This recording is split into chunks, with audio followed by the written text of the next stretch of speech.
तो हमने क्या किया, z लिख दिया और 1 माइनस करवाया, क्योंकि हम z टेबल से वैल्यू लेंगे तो लेस की प्रोबेबिलिटी चाहिए हमें, और यहाँ पर जो वैल्यू इसको कैलकुलेट करके आएगी हम वो लिखेंगे, इसको छोड़ दो, ठीक है। ये 0 आ गया। अब 0 को हमने देखना है टेबल में कि 0 की क्या वैल्यू आ रही है। अब देखो यहाँ पर हमारे पास क्या था, z के 0 की वैल्यू चाहिए थी ना, तो हम z के टेबल में जाके 0 के देखेंगे। यहाँ पे भी 0 है, 0 0 पे कौन सी वैल्यू आ रही है, 0.5 ये वाली। तो हमने यहाँ पर 0.5 ले लिया है, ये रहा। तो 1 माइनस करा देंगे 0.5 से, तो अल्फ़ा की वैल्यू आ जाएगी। ये काम हमने अल्फ़ा के लिए किया। क्या स्टेप था हमारा कि सबसे पहले हमने पावर फंक्शन बनाया, पावर फंक्शन में रिजेक्ट h नॉट की जो भी स्टेटमेंट दी हुई थी उसको पुट किया।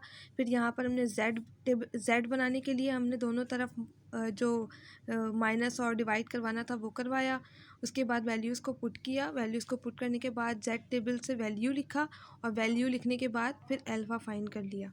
अब हम काम करेंगे पावर ऑफ द टेस्ट के लिए, 1 माइनस बीटा के लिए। अब 1 माइनस बीटा के लिए जब हम काम करेंगे तो सेम यही प्रोसीजर होगा, लेकिन थीटा की वैल्यू हम कौन से रखेंगे, जो हमें थीटा 1 की दी हुई होगी।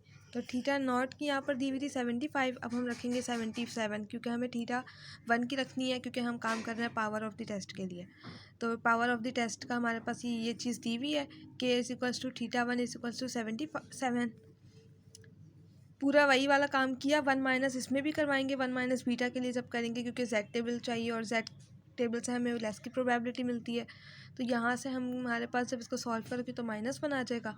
तो -1 अब हमारे पास हम देखेंगे कहाँ है हमारे टेबल में।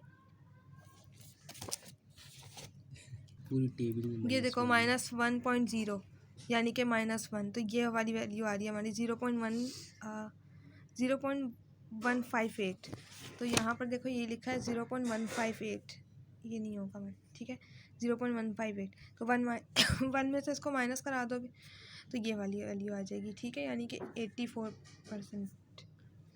तो 84% आ रही है, और ये आ रहा है 50% अल्फ़ा, 0.5 यानी 50%। तो हमारे पास एक कमेंट भी यहाँ पे करना होगा कि हमारा टेस्ट गुड है या नहीं। और हमारा गुड टेस्ट कब होता है, जब हमारे पास अल्फ़ा की वैल्यू कम आए। लेकिन क्योंकि हमारे पास अल्फ़ा क्या है, एरर है, तो एरर हमारे पास जितना कम होगा हमारा टेस्ट उतना ज़्यादा अच्छा होगा। लेकिन यहाँ पर हमारे पास पावर ऑफ द टेस्ट तो ज़्यादा आ रहा है, ये ठीक है, ये अच्छा है हमारे लिए कि पावर ऑफ द टेस्ट ज़्यादा है। पावर ऑफ द टेस्ट ज़्यादा आनी चाहिए, अल्फ़ा हमारे पास कम आना चाहिए। तो पावर ऑफ द टेस्ट तो सही है, ज़्यादा है, लेकिन हमारे पास अल्फ़ा जो है वो बिल्कुल 50% है, यानी कि अगर हम कोई काम कर रहे हैं तो 50% एरर आ रहा है, तो ये तो हमारे लिए अच्छा नहीं है ना। तो हम यहाँ पर कमेंट कर देंगे this test is not good, ठीक है। तो यहाँ पर देखो कमेंट किया है, ये मैंने इसलिए काट दिया क्योंकि ये मुझे नीचे लिखना था, जगह नहीं थी, तो मैंने यहाँ पे लिख दिया, ठीक है। ये चीज़ क्लियर हो गई। सेम इसी तरह दूसरा वाला पार्ट है वो खुद से करना, सिर्फ वैल्यू यहाँ पे 78 रखनी है, बाकी पूरा प्रोसीजर यही होगा, ठीक है।